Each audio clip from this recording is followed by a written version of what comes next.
Over the past 4 months, the violence used by rioters has been escalating and reached an alarming level, plunging Hong Kong into a chaotic and panicked situation.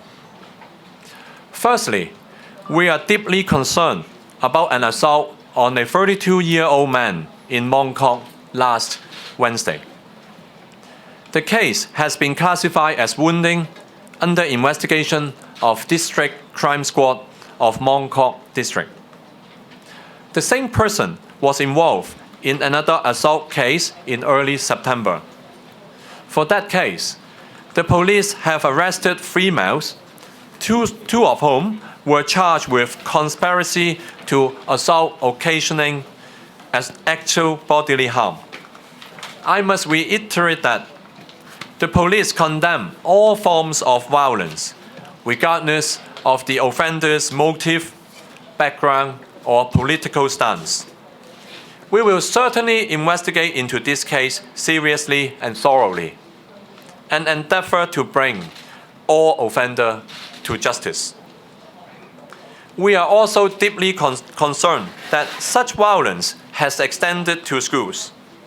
As a case in point, rioters smashed up key facilities and glass doors of a campus in Till Keng Lane.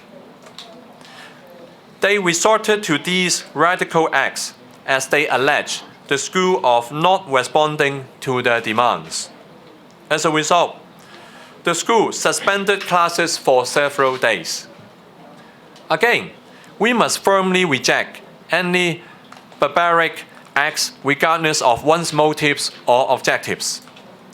Radical means cannot help heal the rift in society.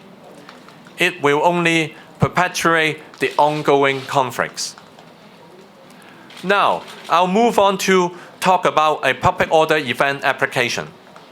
The police has received notification of the intention to hold a public order event in Kowloon this Sunday. We just issued a letter of objection to the organizer. When deciding whether to issue a letter of no objection, the police will conduct an independent risk assessment. We'll consider a wide range of factors, including proposed location and route, the expected size of the crowd, and whether the organizers has the capability to manage the gathering.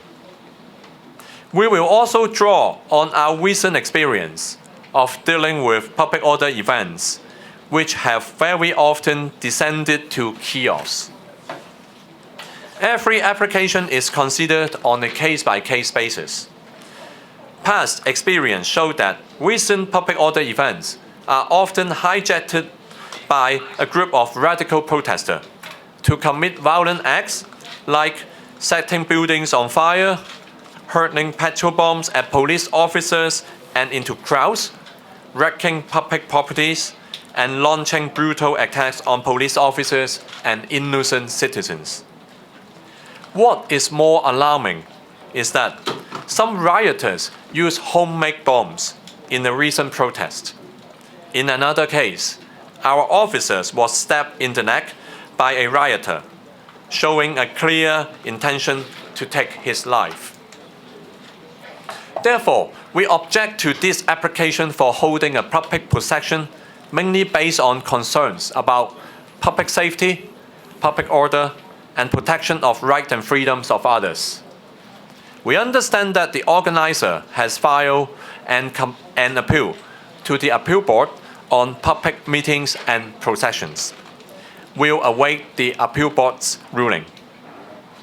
In conclusion, while we always respect citizens' right to assembly and freedom of speech, we are alarmed by this epidemic that radical protesters resort to violence in expressing their opinion.